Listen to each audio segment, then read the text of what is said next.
Hey everyone, and welcome to our midnight special on Wave Race 64. I'm going to be hosting tonight. I'm Greg Gentry. With me is Greg Livingston, Daniel Johnson, and Adrian, what's your last name? Santiago. Adrian Santiago. I always thought it was Yakoma 44. No. That is a common last name, though. Alright. So, Adrian, how was your Thanksgiving? There actually wasn't one. The turkey took too long to defrost. Oh, what? So you had to cancel the holiday? Yeah, so I'm eating turkey tonight. Or I've already eaten turkey. Alright, that sounds interesting. Golem, how about you? How was Thanksgiving? Mine was pretty good. I got to play DuckTales Remastered with my nephew. That was a strange experience. Yeah, how long's he been working on that? He's had it for like a year now. Alright, well, a poultry-themed game for a poultry-themed holiday. Oh no! We served Scrooge for dinner. And, Daniel, how is, whatever you guys celebrate instead of Thanksgiving? Yeah, we don't celebrate Thanksgiving in Australia, but yeah, otherwise I'm fine. It's spring there, correct? Yeah, that's correct. Oh, wow, it must be nice. Alright, Daniel, what have you been playing recently? Other than Wave Race? Yeah. I've been playing a few demos on the 3DS. I was just playing Mario Golf World Tour, which is very similar to the other games in the series, which I've all completed. Yeah, otherwise not a lot. A little bit of Smash Brothers, but not the 3DS or the Wii U one, but actually Brawl, because I've had that on my shelf for like 5 or 6 years, and I just haven't played it much. So I've been, so I thought, well, now's as timely as ever. So I've been playing a little bit of the Subspace Emissary mode on there. I was almost gonna say, well, you're in for a real treat because Brawl's a great one, but not Subspace Emissary. Yeah, you gotta go with classic mode. Yeah, I'm playing it on the highest difficulty, which is intense, and I find like after like 2 or 3 hits, you'll be at 100%, and you just fly off the screen. Like, it's just crazy sometimes, and yeah, it's a bit. I don't know, like, I can appreciate the kind of blending of different game series and like nice cutscenes and everything like that, but yeah, the actual like platforming bits in it is a bit, yeah, I don't think too much. I mean, I'm not being too critical of it, I'm just kind of like just going along for the ride. I'm not going to think too much about it, so, and that's working out well. That's good. Adrian, how about you? What have you been up to? I've been playing Valkyria Chronicles. I just started playing Link's Awakening, and I also got back into Metroid Fusion and defeated the Nightmare. Yeah, that was quite a treat to watch. Yeah. So that guy's hard. Was the Nightmare the best boss so far, would you say? He is a good boss. I don't know. It's between him and Box. I guess the only thing is that the Box doesn't have an issue where his hitbox is kind of weird. Because his helmet that is going into the background, your missile bounces off, and it's like, oh, what the hell is that? But other than that, it's a cool boss. I need to re-watch it while editing to see what else it was that made that boss so tough, other than just him having a big hitbox when he's moving around the room. Part of it is like having to imagine what his momentum is doing when you can't see him. Yeah, he goes... It's not only that he goes off-screen, because he's so big relative to camera and you can move up and down the field. But he also goes outside the bounding box of the camera. Like, he'll go past the wall you're on when he's moving like that. Yeah, he goes like 2 or 3 screens past. Yeah, I think that's also what makes that boss so hard in his third phase, and why I was getting hit so much. So yeah, that's why he's hard. Nice. Well, you're almost to the end, I believe. Yeah, I mean, once you've got the gravity suit, you know you're getting close. Alright, Golem, how about you? Aside from Wave Race, my time has been spent practicing Maximo Guts to Glory.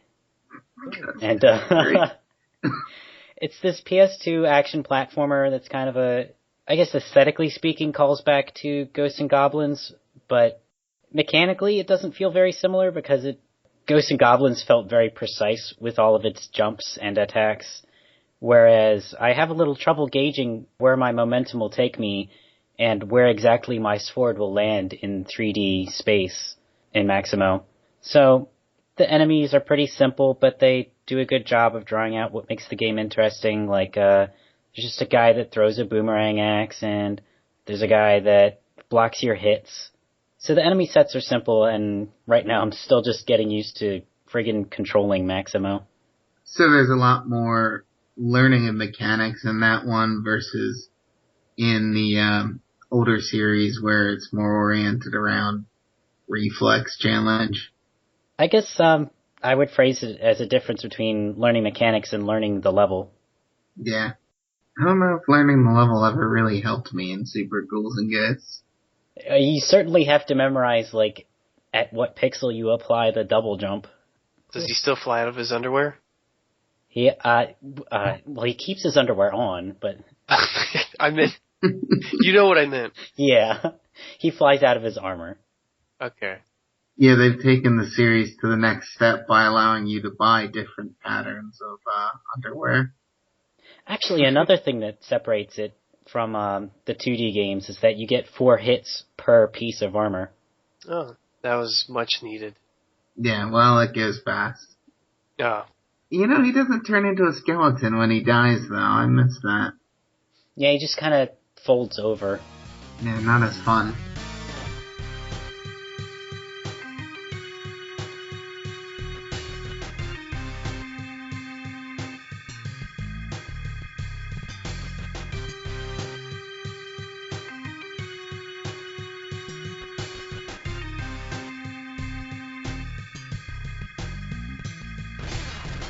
For the purpose of this discussion, I think we're going to be focusing on championship mode. So the goals and the challenges available in time trial and stunt may be defined slightly differently. So let's try to keep our attention on just playing a circuit in the competitive race.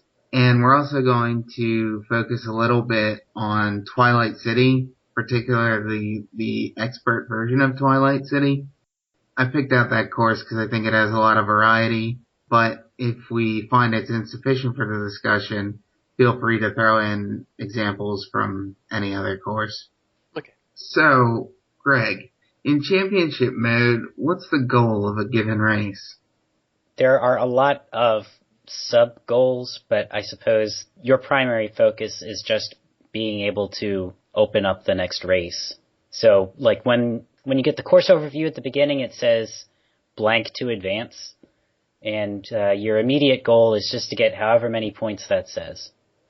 Okay, that makes sense. Anyone else have anything to add to that? Yeah, it's really just getting first.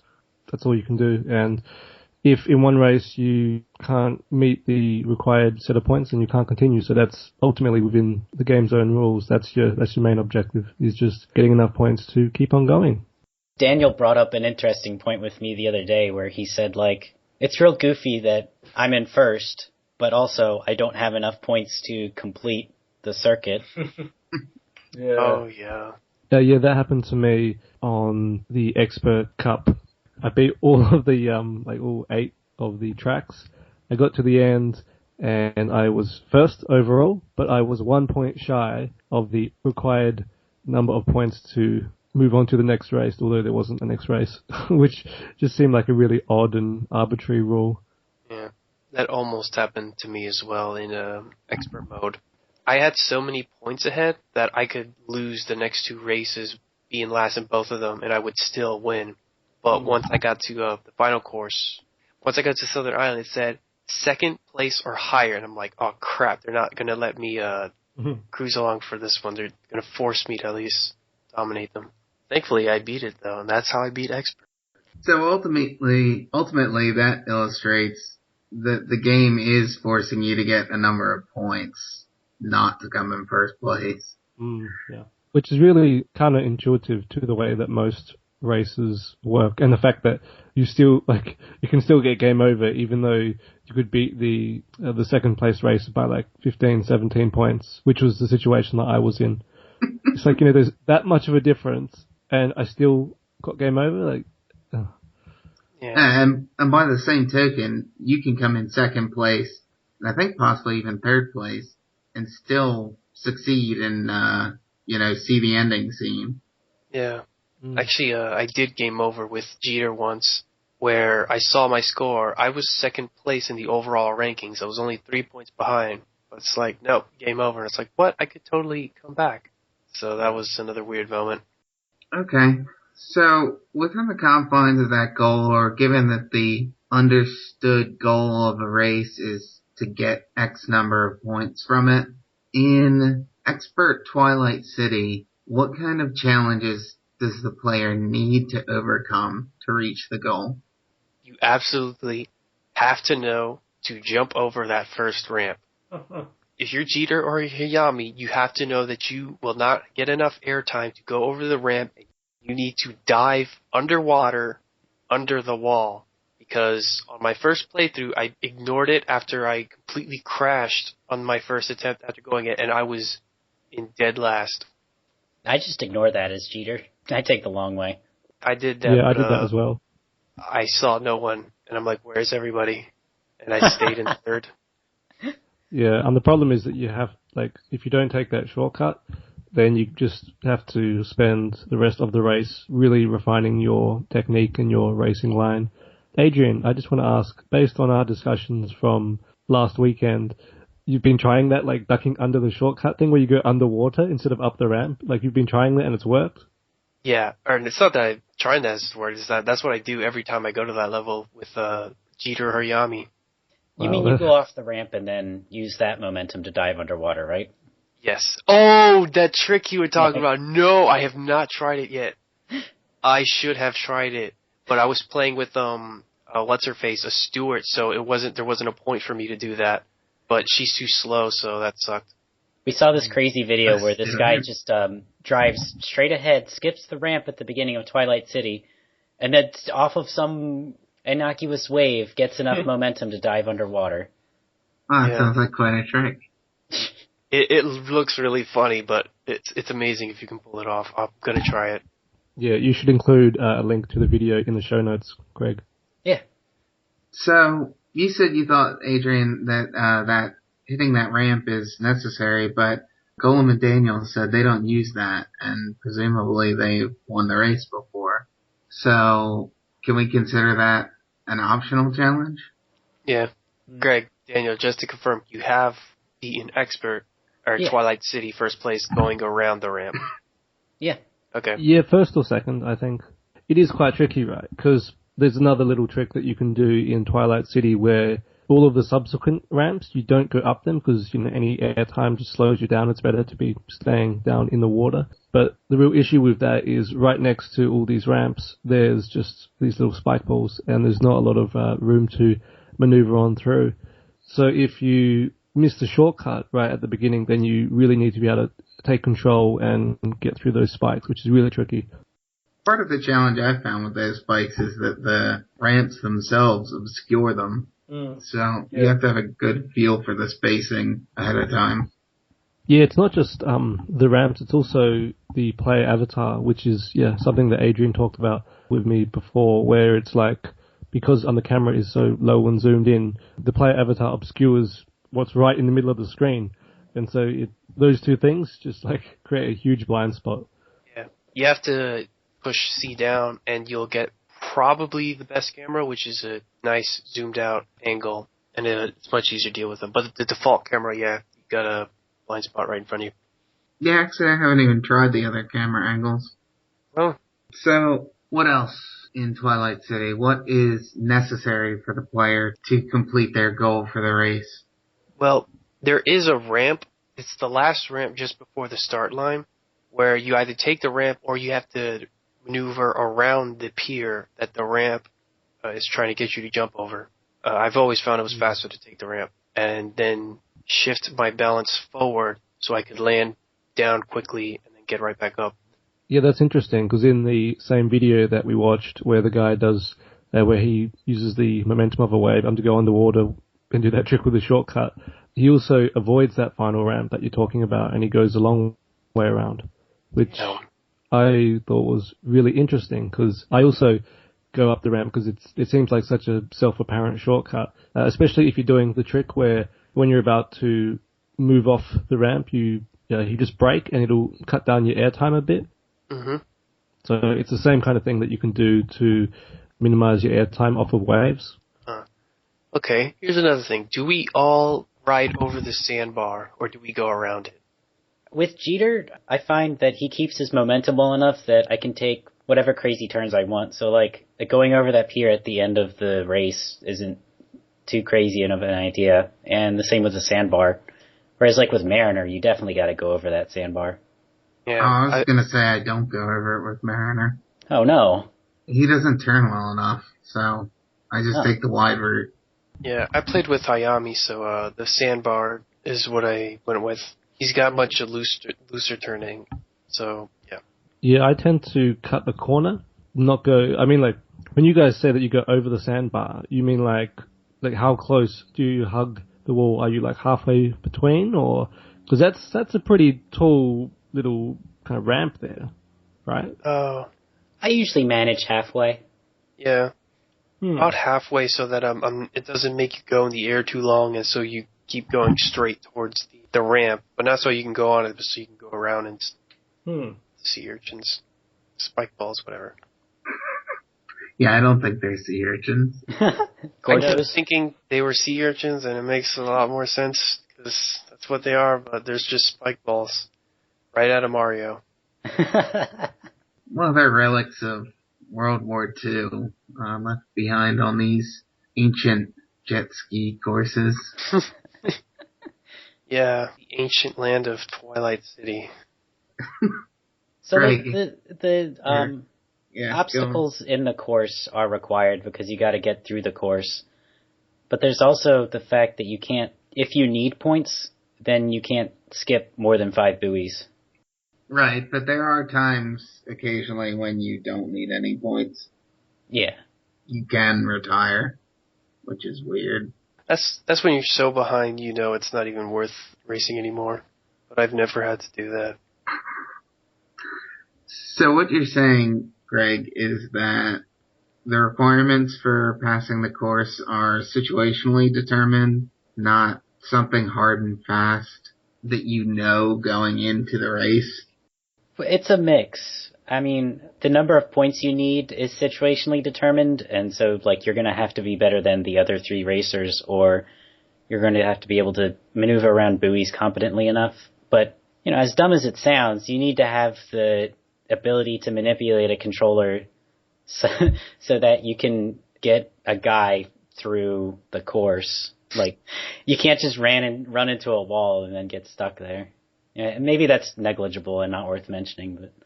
Sorta. That one also falls under the category of when you're retiring. It's okay, though. Oh, Or actually, when you don't need points. Yeah. You can just, ride backwards forever. Oh, I thought this was reverse mode. Do jet skis have a reverse? Yeah, they should. Yeah, what you can do is you can like twist there's a thing inside that you can twist, and so that basically it'll turn that the fan the other way around, and then it'll move you backwards. I think you've done this before. No. I was reading up about jet skis, because when we're trying to make sense of the dynamics of jet skis compared to cars, I just looked up a few things, and I read about that. So I think you can do it with the handlebars, but I'm not quite sure now. Huh. I know that.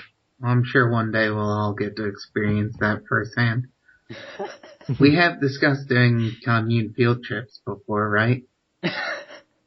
Okay, so there is a point at which you have a certain number of points in the race, and you have a certain number of points going into a race that you need to get, and you're in, say, the 3rd lap, and you're 2 seconds behind or something like that. that, as Daniel was mentioning before, say he takes or chooses not to take the shortcut at the beginning, then he was saying he has to skip the ramps to maintain his position. So that's more what I mean when I say situationally determined requirements. Mm. Oh, within the race itself, not within the circuit. Right. Oh. Yeah, I think it might be easier to think of it like the goal is obviously to get as many points as you can to continue, because that is the rule set by the game. That's the blockade, the blockage that determines whether or not you get through. Otherwise, what the player does to reach that is all very player determined. I think it's very difficult to talk about that concretely because, as is the nature with racing games, especially with Wave Race, with its variable water, is things change lap by lap, and so the positions of the racers, the timing that the waves come in, there's so many, how powered up your vehicle is, things like this, are constantly in flux, and so it's a bit hard to kind of focus on the situational stuff and talk about it concretely without being kind of anecdotal. Mm-hmm. Yeah, that makes sense. That was actually what I was driving at. But in terms of optional stuff, right, maybe this is a kind of irrelevant note, but I always find it interesting how there's a stunt mode and then you've got the championship mode, but doing stunts in championship mode doesn't do anything to affect your speed or anything like that. I know in other games, I think 1080 Avalanche and other racing games, if you can pull off tricks, it'll give you a speed boost. But it's kind of strange that there's this whole system of tricks, but they isolate it from the racing portion of the game. Yeah, that's kind of strange. I wish there was some way to turn it off, because the time that you accidentally do the barrel roll, right at the end of Port Blue, really stinks. I don't know what you're doing with that analog stick, because I've never had that happen to me. I've done it. Hey, I've done it at the end of... Wait, you said Port Blue before, right, Yeah. Greg? Yeah, when you try to turn that sharp corner? Yeah. Yeah. And so you'll go up the ramp and you'll be like, okay, if I can just tilt my craft mid-air, and you start doing that preemptively, and then you're already doing a barrel roll, and you're like, oh, okay. Yeah, okay. I've had that happen to me before. Yeah. Well, and that's one thing that, that's one really neat technique, right, is just try and keep anything that you do in the air really simple. I know before, I think Adrian or Greg, you mentioned that when you go up the final ramp in Twilight City, you'll tilt forward and things like that. I just left all of that alone because if you bail on one jump, then the repercussions are quite harsh. Well, in that first jump in Twilight City, you can afford to do a trick.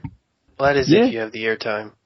Otherwise, if you're trying to dive under, you don't want them doing a handstand or anything. Yeah, I'm just thinking of what it would look like to do, the dive under trick, where you go under the water and also do like a barrel roll as well. Last week we were talking a little bit about the themes of each levels, and it just occurred to me that Twilight City is a bit about verticality. You've got these ramps, you've got, I guess just the ramps really, and that tricky corner after the first shortcut. It seems to just add a bit more height to the levels. Yeah. Twilight City has the most ramps of any of the 8 racetracks in Wave Race. The only other ones that have ramps, they're really tall too, and narrow, tall and narrow. Yeah. The only other ones are Port Blue, which have these big fat ramps that are hard to miss, and there's the one in Southern Island. Southern Island, yeah, just before the abandoned ship. Yeah, but it's only if the tide's high enough that you can actually go off that ramp and use it to go over a boat. But I think it's actually faster to go around the boat, so whatever. Yeah, that left buoy on the opposite side of it is so gracious that I find I psych myself into thinking I need to take the ramp, and then it's just so much better if I ignore it. Yeah. Because, it's weird when this shortcut, this hard-to-do shortcut, isn't actually much of a shortcut. I don't know, I guess they could have worked out that part of the course better. Twilight City also, I feel like the buoys are pretty lenient, but then there's more of those spike balls than I think you see on most courses. Yeah. That, in some sense, forces the use of the ramps. I mean, it doesn't force it. As we said, you can avoid them. It encourages it. Yeah, it puts a higher risk to skipping the ramp than just, losing point 0.5 seconds off your time. Yeah. In fact, you can actually use the ramp to just go a little bit off the air. Like if you go off if you like cut the ramp diagonally, you don't go all the way up the ramp. You just cut off so you almost jump over, but still keep your air time low. Yeah. The only other thing though that ties into that is that those areas are quite narrow as well. Yeah. And if you do it wrong, you might accidentally crash into a wall. Or on the other sandbar once you get past it, which will definitely slow you down. Yeah. That's where Jeter... So really your options are reduced greatly. Yeah. That's right, Greg. That's where Jeter really stinks when you get into those super narrow sections. Since his turning is so sensitive, I guess I want to say, is that like you sneeze on the joystick and he makes a 90-degree turn. And whereas with Mariner, it's a lot easier to set your course in those narrow hallways and then just clear it out. Yeah. Okay, so we've talked about using certain challenges to increase your performance in terms of time. Buoys, they have sort of a vaguer sense of performance increase. Can we talk about that a little bit? Why the player might want to skip the buoys? Well, either, I mean, how do you make decisions based around the buoys? For sure, the distance. Like, I know in the reverse tracks in Sunny Beach, because you make that big L, you save so much time. Actually, I think it's actually faster to skip the buoy in that instance, no matter what your speed reduction is, because it is so. You have to go so out of your way just to go the normal route that on the reverse, it's better to just skip it. Which buoy in particular? When you're going around the L. Yeah, but they don't have numbers on them. I don't know. What part of the L, I guess I should say. The okay. Is it on the stem or the leg? Yeah, the stem and the leg. So should have been more prepared. But yeah, the beginning of the course. Okay. It's basically the beginning of the course where you're at the top of the L and you're going out to the leg of the L. Yes. So it's like. And following the leg is the first ramp? Yeah. Is that it? Yeah, that's right. Yeah, I think so. Actually, I think maybe a clearer example is actually in the reverse mode of Twilight City. The first buoy there, which is far out to the left, but the actual turn, it doesn't go that wide, and so you can just hug the right wall and then cut off a lot of your distance there. Yeah. Yeah, that's by kind the of way, similar. Yeah, Twilight City was the one that I failed in. Yeah, by the way, I haven't actually beaten reverse yet. We were doing this much sooner than expected. I thought it was Saturday. But another thing about Sunset Bay is you actually have to go out of bounds in order to do that, to do the skip, where it'll save your time. Oh. Yeah. I wrote the letter L, so you're basically going from the top of the letter L to the the right leg or whatever you want to call that. And you actually have to go out of bounds to do that, but it saves you so much time. I'll have to try that. I never even thought about it. Yeah. Of course, you don't need to do it for the last lap, so you're only getting 2 penalties.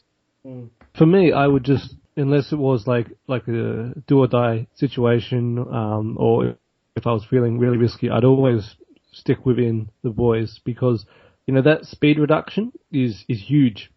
And I think on the easier difficulty levels, you can get away with it, but on expert, you basically always need to be going at max power. Yeah. Well, I found that on reverse anyways, that the speed reduction isn't significant enough for cheating that L in Sunset Bay. Yeah, you're right there, because I don't think that the courses and the positions of the buoys are as optimized for reverse, and so you get these weird little quirks that are sometimes better just to, as you say, just avoid. I think it depends on the racer though, because someone like Mariner is fast enough that he can afford some hit to his speed, whereas someone like Jeter, he needs all the speed he can get, but he also loses no momentum by making crazy turns. So I find it's usually my best interest to make more buoys with Jeter than I do with Mariner. Jeter's actually one of the faster ones. It's actually a Stewart, and then Hayami that are the slower ones. Stewart's by far the slowest. Yeah, I question whether you can win the higher circuits with Stewart. Same here. Like, I tried reverse and hard mode, and it's like, I can't keep up with these guys. They're just flying right past me, even though, like, I'll start out first because she's got good acceleration but low top speed. I'll start it fine, but then, like, on the third lap, or not even third lap, second lap, there goes Mariner whizzing right past me again. Wish I could just punch him off. It's always Mariner, too. Does anyone have that problem where it's like every single time Mariner is just being a douche? Yeah, that's one of the advantages of playing as him, that you don't have to race against him. On reverse, I find it's either Mariner or Stewart. Yeah. Do you think that the AI in Wave Race 64 is like that of Mario 64 and Super Mario, Mario Kart, where after where after the first race, it's not even that. It's every character is matched with there's like a rival. Like a rival character. So if in Mario Kart I play as Toad, and I think Peach is usually Toad's rival. And if Peach is dropped down from her first or second position to like third or fourth, then there'll be like a backup rival racer who'll come in and then get all the points off of them so they can fill in that lost ground. Do you think that there's something like that in Wave Race where like you have a set rival? I don't know, because for me, almost every time it's been Mariner. Like when I was with Jeter, when I was with Stewart, when I was with Hayami, every time it's been Mariner. Yeah, it's been Mariner for me as well. I sort of got the impression that the AI is just optimized in a way that Mariner always gets the best time. Yeah, he's he's the veteran. He's the antagonist of the Wave Race series. That costume is threatening.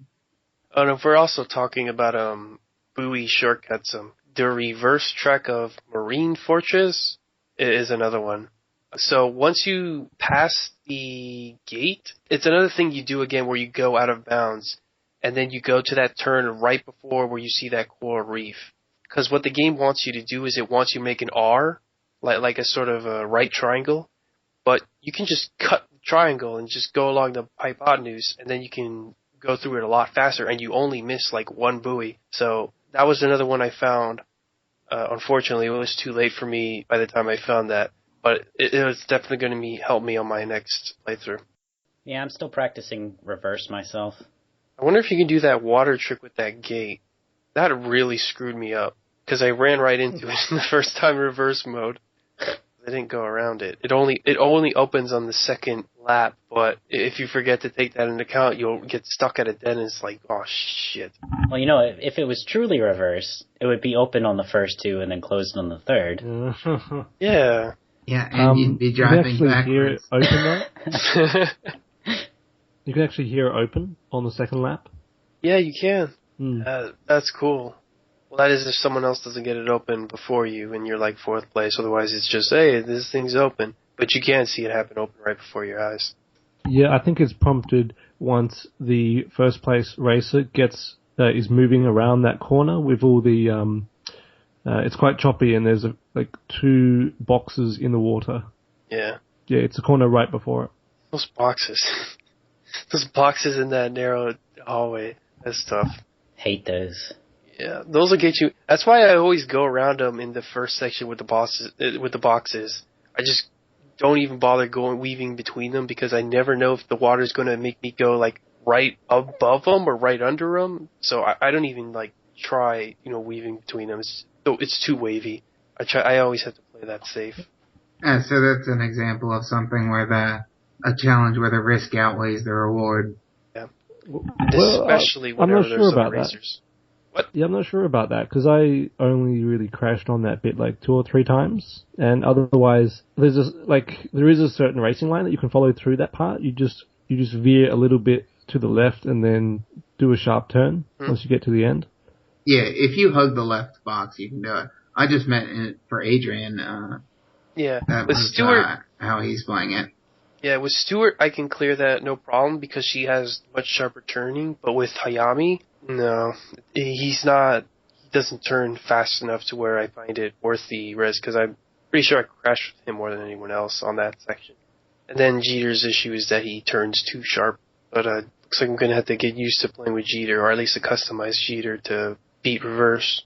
Any other instances of, I think we talked about in Twilight City skipping the wall that you have to go under. Then Adrian mentioned those boxes. Any other challenges that you guys regularly skip? I think we all, or do we all skip the ramp Southern Island to go over the boat? I actually usually take the ramp. Yeah, I take it too. I think another good example is the series of stumps in Drake Lake, right near the end. Yeah. You skip those? I was for a while, and then I'm like, no, I better take it. And then I just learnt that racing line and got lucky a few times. Yeah. I always try to go through the stumps, because I can't resist the challenge.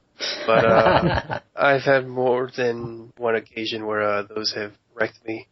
Like that jet ski just goes flying in the air. I hit him so hard. I still can't get regular at those stumps. But as Mariner, I can pull it off, but with Jeter, I'm still getting that dexterity. Yeah, I have been able to pull it off though, so it's just I need to get it consistent. Yeah, this is really interesting hearing you guys talk about the different characters, because I've only played as Jeter. I've never played as anyone else, and so I think his sharp turning is probably a difficulty hump that I got over early on, and that's made it easier to get through the later courses where you guys maybe you had a smoother run at the start of your play experience. Yeah, I started off with Hayami, then I moved to Stewart, then I moved to Jeter just for the fun of it on Expert, but then I found that he was super sharp. Then I moved back to Hayami, or no, I think I went to Stewart, found that she was too slow on Expert. Then I went back to Hayami. So, yeah, I've probably been switching around the characters more than I probably should have. Back to those posts on Drake Lake, just one comment I had was that that's a relatively difficult challenge that I can't consistently do, but I still attempt every time because I'm good enough at the rest of Drake Lake that I have the leeway to screw that up. I'm usually like seconds ahead by that point, if I'm playing with Mariner at least. So I take advantage of that advantage and challenge myself further. Yeah. So that's an example of that situational relevance of a challenge? Yeah, in that case, the risk is basically undercut by my existing status in the race. So all there really is to worry about is the reward. Yeah. Even the little section where you weave between the buoys right before, even that I can do pretty consistently. So that part with stumps is the only part with Drake Lake that I cannot get consistently yet. Okay. Actually, yeah. Sure. as a side note, that stump portion is a million times easier in reverse because of how they reorient the buoys. Yeah. It seems like there's one less buoy in there. Is there? Or does it just feel like that? I want to say it's only because they make all the right buoys left and all the left buoys right, but I would have to go back and confirm whether or not there's the same amount. Yeah. Yeah, because it seems like there's one of them that is, I think there's a red right angled one right as you go in, and that's the angle that you enter it at anyway, so it kind of like crosses one off. So it just makes that last one on normal, the first one in reverse, and it makes it just like the angle that you approach, so it's much easier. Mm-hmm. Okay. How does your standing in the circuit affect the way that you compete in a particular race? I always want to go for the best time, so no, that's not true. It does allow me to relax a bit, like not be so tense. But, if I'm doing really good, but then again, Wave Race will force you to, like, play good. It's like, no, you're not getting fourth in this one. You're getting second or higher on this one. So, I just try to go for the best time every time I can. The only way I'm not going to stop is if I get DQ'd, like on Glacier Coast. Yeah, I mean, there's two things that prevent you from just, cruising through on the first 5 races and then just retiring for the last 3. And that is that you've got that competitive racer, which is, who was it again? Mariner. Yeah, Mariner. So you've got him who's always on your back, and then you've got that course by course standard that you have to meet as well. So, because I'm just thinking of like, other racing games, like say in the Wipeout series, where like there's no designated rival craft. Each race that you partake in, anyone can win. Everyone has an equal chance to come first, and that's really weird because there's not that strong force that's constantly pushing you to go well, and it makes the challenge a hell of a lot more easier. So I think those two forces just ensure that you always have to be playing your best game. Unless you're already really good and you've already beaten it, of course. Yeah. I guess I got the opposite sense where, like, I got a first on Sunny Beach and Sunset Bay, so it's okay if I'm a little crappy at Drake Lake, and that my learning of courses comes in fits and starts, but the point system has enough leeway built into it that I don't need to know everything to get to the end. Yeah. I mean, you can bank the points in your favor by just doing well at the first few. I think it's more so that, like in some other games, you can just do well in the first half of the tournament and then just forget about on the rest. But in Wave Race, if you do well in the first ones, you still have to do reasonably okay at the last few. You can't just bomb out and get a free ride. Yeah, okay. Yeah. I think my experience is that it's very difficult to tune your performance to get like second or third place. The other racers are so unpredictable, and they also all stick together pretty closely that I seem to either get first or fourth. So but there are cases, yeah. You also main Mariner though, right? I used Hayami for a long time too, though. Okay. More to the point is that I can't control whether I get second, third, or fourth. So while there are those cases where I feel like I can take it easy because I'm ahead on points, especially getting towards the end, I very quickly fall behind again if I try to do that too much. There's a very steep drop off because of that fact that it's difficult to like shoot for the middle of the pack when you have such a small pack. Yeah, that's a really good point. And I think that's why crashing is so bad, because if you crash, then you know, like 2 or 3 seconds, and then they're all just zoom past you all at once. Yeah. Okay, so for the final question, kind of a pretty esoteric question. How do you know when you've beaten Wave Race 64? You can never beat Wave Race 64. When you get to the podium screen and you're standing on the top one? No, but the credits don't roll.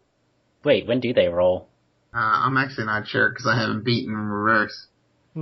I can't remember if they play on reverse. I just can't remember. But yeah, I mean, I think if you just beat it on reverse and you get some top scores in the stunt mode, then you're all set. Yeah. And that's partially because it seems like your race times in the championship mode tie into the stats kept for the time trial mode.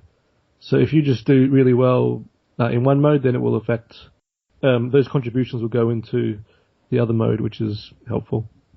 Well, it's still worth doing time trial mode since you don't have to put up with the other racers. Yeah, there's really nice beauty to just like racing without any other distractions. It kind of like focuses your mind on the racing line and on just optimizing and putting those little bits of information that you gather as you're moving around the course into your long-term memory. Yeah, I actually took a lot of time to practice time trials when I was learning the game, just to commit everything to memory and commit all the, or experiment with the different course or different paths to take. Also a good way to learn the advanced techniques, like with the softening bounces off of waves and doing tight steering. Yeah. Still, no amount of practice is going to help you deal with the other racers. Sometimes I try to be a dick and like get in front of them or ram into them myself, but I'm not sure how the collision system in this game works because there have been times when I rammed into someone else and I fall off, and yeah. That's the game telling you to quit being such a dick. I can't help it. My name is Dick Mariner. I think it's if you hit anything front on, then it's a crash. But if someone hits you from behind, then it's a crash for the person behind who rear-ended you. And I think you can also kind of poke people from the side, but that's where I think the collision gets a little vague. Yeah, that is definitely where the times where it looks like I should have rammed them off their bikes, but I instead get knocked off. Yeah, I can rear end them just fine, or get in front of them, or obstruct them just fine. I think it also depends on the speed. So like sometimes I'll rub up against someone and then just kind of push their steering a little bit off course, so that I can just nudge my way in front and maintain. And like especially if it's in like a narrow area or where there's a lot of obstacles, you can kind of push them a little bit so that you have a clear throughway and that they're kind of like, stuck in front of the obstacles. Yeah. I don't know if they actually slow down if you push them past the buoys, because I know when I was racing with I think it was Jeter that this happened, where I pushed Hayami past and he missed the buoy, but he didn't look like he was getting any slower because I was still neck and neck with him. Huh. Well, I usually just aim for their heads and hope they'll die. Greg, how about you? How do you know when to put down Wave Race 64? I'm really just satisfied with getting first in the circuit. I know that there's like a stunt mode and a time trial mode, but I guess the circuit feels like the most complete segment of the game. And I could practice stunt mode or time trial mode for higher performance, but that's usually the kind of skill level that I don't bother with in a game. Okay, so you're alright playing it like a platformer? Yeah, I guess you could say each circuit feels like a different world, and completing a circuit requires sitting down for 10 minutes and getting through a sequence of challenges all in a row, whereas a time trial would be sitting down with just one course and repeating the same minute and a half of gameplay until it's super duper refined. Alright.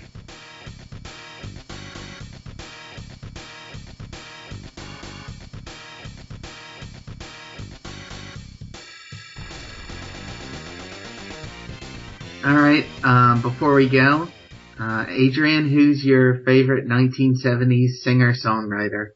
Well, I wasn't born in the 70s, so I have no idea. Alright, a man of his time. Greg, how about you? Neil Young? I knew you were gonna say, I knew it was gonna either be Stevie Wonder or Neil Young. And Daniel, how about you? Mine would be Cat Stevens. Alright, that's a respectable answer. I like Bob Dylan's 70s work. So, any final words? I think Neil Young could take Bob Dylan in a fight. We'll have to ask the internet about that. So thanks, everyone for joining me tonight for the Wave Race 64 podcast, and enjoy the rest of your night. Or day, depending on what continent you live on. Thank you. Happy Thanksgiving. Yeah, happy Thanksgiving. Happy Turkey Day.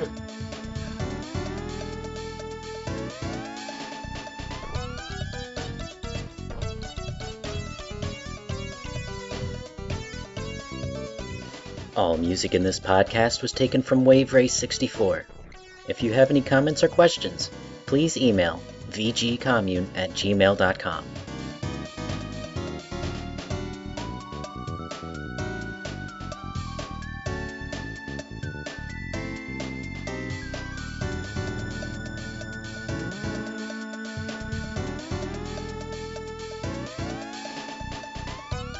Adrian, have you played Wave Race Bluestorm? Because your avatar is from that game.